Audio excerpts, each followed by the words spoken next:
Ya, assalamualaikum warahmatullahi wabarakatuh. Salam sejahtera untuk kita semua. Saya Zahrani Salsabila dari kelompok 2. Di sini saya akan mencoba mengulas terkait materi prinsip fleksibilitas dalam sebuah perancangan dan pengembangan kurikulum.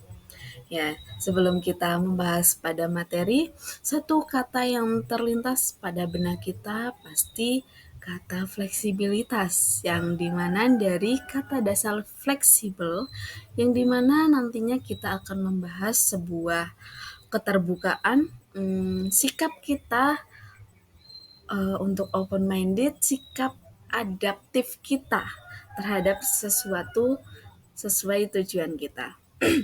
Jadi, materi kali ini kita berbicara terkait prinsip fleksibilitas dalam sebuah pembelajaran. Jadi, prinsip fleksibilitas dalam sebuah pembelajaran yaitu konsep yang menekankan adanya keterbukaan, adaptabilitas, dan tanggapan terhadap kebutuhan serta gaya belajar individu peserta didik. Penggunaan prinsip fleksibilitas sesuai dengan kemampuan dan latar belakang peserta didik, kondisi regional, serta waktu dan tempat yang digunakan. Ya, dari pengertian tersebut muncul adanya beberapa macam-macam prinsip fleksibilitas. Yang pertama ada kurikulum yang adaptif. Penggunaan kurikulum yang adaptif yaitu dimaksudkan nantinya kita akan menciptakan kurikulum yang menyesuaikan dengan kondisi lingkungan yang mencakup lokasi sekolah, budaya setempat, minat dan juga tingkat kemampuan peserta didik. Jadi nantinya diharapkan dapat memberikan ruang kepada peserta didik untuk memilih materi yang relevan dengan konteks lokal maupun minat dan bakat peserta didik seperti itu. Kemudian selanjutnya yang kedua ada metode pengajaran yang bervariasi. Metode pengajaran yang bervariasi diharapkan nanti ada penggunaan berbagai macam metode pengajaran untuk mengakomodasikan gaya belajar individu peserta didik yang berbeda-beda. Jadi mungkin ada peserta didik yang akan paham jika gurunya menerapkan gaya belajar ceramah, diskusi, proyek kolaborasi maupun pembelajaran berdasarkan pengalaman. Jadi nanti kita akan memberikan metode pengajaran yang bervariasi seperti itu. Kemudian yang ketiga selanjutnya ada penilaian formatif dan sumatif yang fungsional. Jadi, pada penerapan prinsip fleksibilitas ini diharapkan nantinya dapat mengintegrasikan penilaian formatif untuk membantu pembelajaran berkelanjutan dan memberikan umpan balik kepada peserta didik selama proses pembelajaran. Kemudian untuk penilaian sumatifnya diharapkan nanti kita dapat memberikan gambaran menyeluruh tentang pencapaian peserta didik dalam pembelajaran seperti itu. Kemudian selanjutnya ada keterbukaan terhadap teknologi. Jadi prinsip fleksibilitas ini juga kita diharapkan terbuka terhadap teknologi yang selalu berkembang ya. Nah, jadi pada prinsip yang keempat ini, keterbukaan terhadap teknologi yaitu kita menggunakan teknologi sebagai alat pembelajaran untuk memberikan akses ke sumber daya dan informasi yang beragam. Jadi kita tidak melulu menggunakan buku, menggunakan teks, mungkin kita bisa berselancar, kita menggunakan aplikasi-aplikasi yang sudah sangat modern ini, yang sudah banyak manfaatnya ini dan juga mudah untuk diaksesnya. Jadi kita bisa diharapkan untuk mengikuti perkembangan teknologi. Pastinya kita mengikuti perkembangan teknologi dalam sebuah pembelajaran untuk sebuah pembelajaran yang lebih efektif gitu. Kemudian Selain 4 macam prinsip tersebut juga masih ada prinsip selanjutnya, yaitu kita bisa fleksibilitas dalam ruang dan waktu, memberikan dukungan untuk gaya belajar individu ya. Tadi sama mungkin terkait metode pengajaran yang bervariasi karena kita mengetahui gaya belajar individu yang berbeda-beda.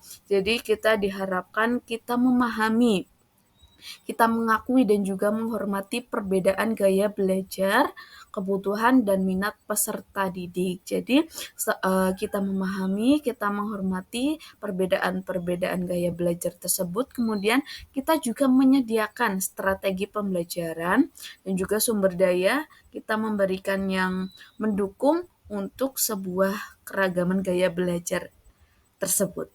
Gitu. Kemudian selanjutnya ada pembelajaran berbasis proyek. Jadi dalam kurikulum Merdeka ada pembelajaran berbasis proyek yang dimana nantinya kita akan mengintegrasikan pembelajaran untuk memungkinkan peserta didik menggabungkan pengetahuan dan juga keterampilannya dalam konteks yang nyata. Jadi diharapkan nanti praktik langsung yang diharapkan nanti dapat berkontribusi untuk lingkungan maupun masyarakat gitu. Selain itu juga kita memberikan kebebasan dalam pemilihan topik. Jadi di sini kita keterbukaan terhadap tema, ide para peserta didik untuk menuangkannya dalam sebuah proyek. Oke, next yaitu selanjutnya ada partisipasi dan juga kolaborasi, di mana nantinya kita akan mendorong partisipasi peserta didik yang aktif dalam proses pembelajaran dan pengambilan keputusan dalam proses pembelajaran mereka gitu. Jadi diharapkan nanti kita juga menyediakan peluang para peserta didik untuk saling bekerja sama dan juga berkolaborasi. Ya, itu. Kemudian ada 2 poin terakhir terkait macam-macam prinsip fleksibilitas.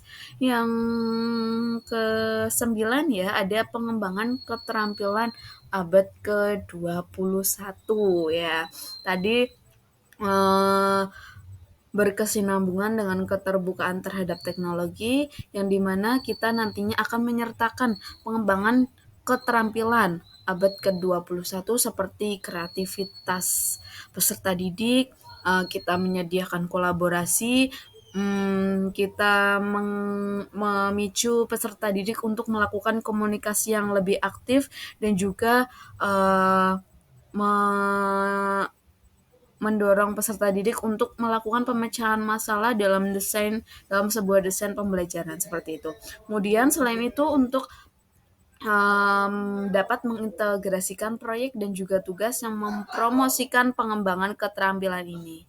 Kemudian poin yang terakhir ada keterlibatan orang tua dan komunitas.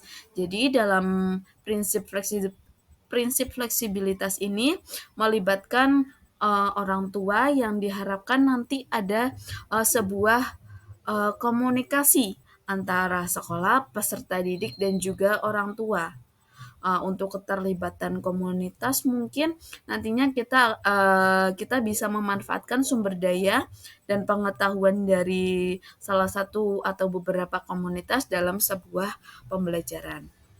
Jadi pada prinsip fleksibilitas ini memandang peserta didik sebagai individu yang unik dan mengakui bahwa setiap individu itu memiliki cara belajarnya masing-masing. Jadi setiap individu peserta didik itu memiliki cara belajar yang berbeda. Jadi dengan menerapkan prinsip fleksibilitas dalam sebuah pembelajaran di sekolah, diharapkan dapat menciptakan lingkungan pembelajaran yang lebih inklusif, dinamis, responsif terhadap kebutuhan peserta didik. Seperti itu. Selanjutnya kita mengambil implementasi penerapan prinsip fleksibilitas dalam sebuah sekolah yang dimana kita mengambil SMK Mataram Semarang. pada SMK Mataram Semarang penggunaan implementasi prinsip fleksibilitas. Yang pertama itu ada kurikulum yang adaptif, di mana proses pembelajarannya ini menyesuaikan dengan kondisi regional dan juga kemampuan serta keadaan peserta didiknya. Kemudian yang kedua ada keterbukaan penggunaan teknologi. Jadi dalam pembelajaran di SMK Mataram ini terdapat penayangan video, jadi sudah menggunakan teknologi bisa berupa laptop, ada proyektor, seperti itu. Kemudian poin yang lain terdapat pada penggunaan asesmen formatif dan sumatif yang fungsional yang diterapkan, yang kami bedah dalam sebuah modul ajar SMK Mataram kelas 10. Jadi, pada SMK Mataram kelas 10 ini sudah menerapkan beberapa prinsip fleksibilitas seperti itu. Oke, begitu saja teman-teman yang bisa saya sampaikan dari perwakilan kelompok 2. Jika ada pertanyaan, jika ada yang kurang dipahami, mari kita bisa bertemu di laman diskusi yang sudah disediakan. Oke, terima kasih. Mohon maaf jika banyak tutur kata yang kurang dipahami dan banyak tutur kata yang menyinggung atau salah. Saya mohon maaf. Terima kasih. Wassalamualaikum warahmatullahi wabarakatuh.